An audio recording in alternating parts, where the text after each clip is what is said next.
Gara-gara Malvin.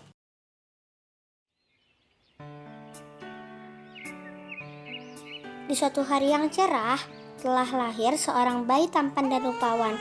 Bayi itu diselimuti kain putih. Karena rupanya yang tampan, bayi itu diberi nama Malvin. Sambil menangis, Malvin itu digendong oleh seorang wanita cantik. Wanita tersebut bernama Ibu Laura. 8 tahun kemudian, Malvin dibesarkan dan tumbuh dari keluarga yang sangat dihormati. Salah satu kebiasaan baik yang selalu mereka lakukan adalah menjaga lingkungan. Mereka sangat mencintai bumi dan semua makhluk hidup. Pak Broto adalah ayah Malvin. Dia adalah orang yang sangat dihormati dan dikenal oleh semua orang. Pak Broto telah mendirikan komunitas Kesal, Keluarga Sadar Lingkungan. Komunitas itu telah membawa perubahan besar bagi seluruh umat manusia di bumi, termasuk kelestarian lingkungan. Pak Broto selaku ayah Malvin selalu mengajarkan kepada Malvin bagaimana caranya mencintai lingkungan. Nak, ingat ya jaga kebersihan. Baik, Ayah. Suatu ketika, Pak Broto sebagai founder Kesal akan mengadakan pertemuan di Jerman. Pertemuan tersebut akan dihadiri oleh 150 negara untuk membahas proyek besar mengenai program menjaga bumi. Proyeknya akan berlangsung selama 1 tahun dan Pak Broto harus tinggal di sana sampai tahun depan. Sebelum berangkat, Pak Broto diantar sampai ke bandara.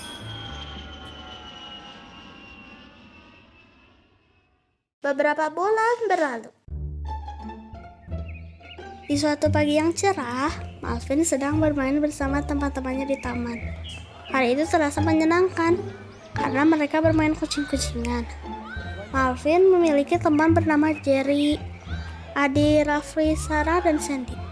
Ketika mereka bermain kucing-kucingan, mereka beristirahat sejenak dan makan snack bersama sambil bercanda. Aku punya tebak-tebakan loh.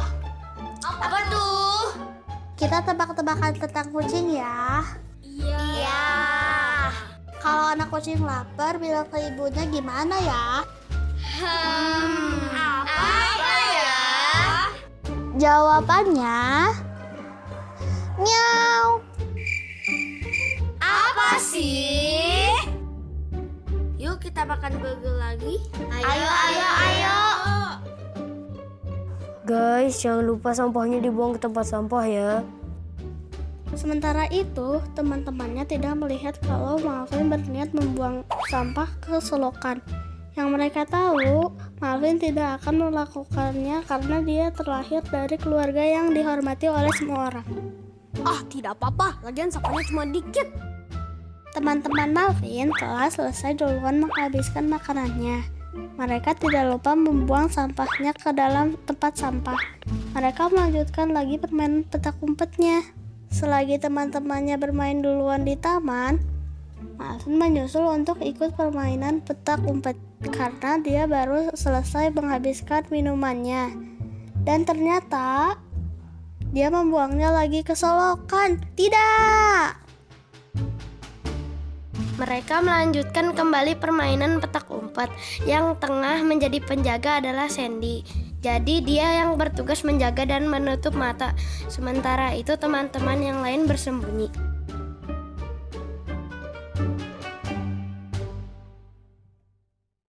Jerry bersembunyi di semak-semak. Adi bersembunyi di balik pohon. Sarah bersembunyi di balik kursi taman. Rafli bersembunyi di balik bangunan. Sementara Malvin bersembunyi di dalam tempat sampah yang kosong.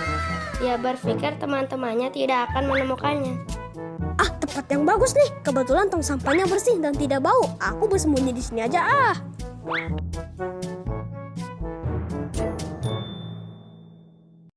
Waktu semakin sore dan benar saja Malvin belum saja ditemukan oleh teman-temannya. Tiba-tiba Malvin merasa bosan dan keluar dari tempat sampah tersebut. Ternyata dia terkejut karena hari sudah semakin gelap, menandakan akan turun hujan. Dia melihat awan-awan hitam dan suara petir. Guys, kalian pada kemana?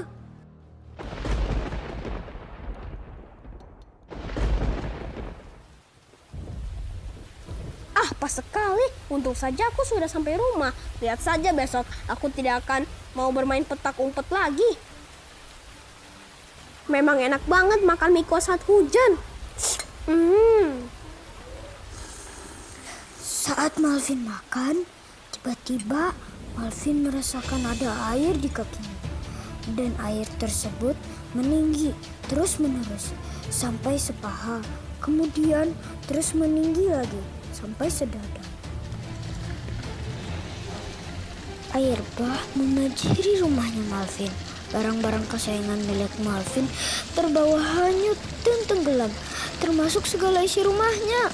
Malvin ketakutan dan berteriak, "Ah!" Tiba-tiba Malvin mendengar suara helikopter, dan ternyata itu adalah Pak Broto. Dengan mengenakan pakaian seperti petugas penyelamat, dia berteriak mencari Malvin. Malvin berteriak, namun Pak Broto tidak mendengarnya. Tolong, tolong.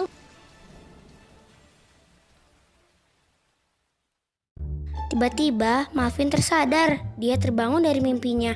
Teman-teman berhasil menemukannya di tempat sampah dengan wajah yang ketakutan dan kebingungan. Tolong, tolong. Sadarlah Malvin, kamu ketiduran. Pantas saja kamu susah ditemukan. Ternyata bersembunyi di tempat sampah. Malvin, kenapa kamu menangis? Mana teriak-teriak banjir lagi. Afli, Malvin tuh lagi nangis. Jangan ketawain. Ternyata ini hanya mimpi. Aku bermimpi rumahku kebanjiran dan kalian entah kemana. Aduh, kamu ada-ada saja. Sebenarnya ini adalah teguran. Aku tadi membuang sampahnya ke solokan. Mungkin aku jadi bermimpi banjir. Aduh Malvin, kalau misalnya ayah kamu tahu bisa celaka deh kamu.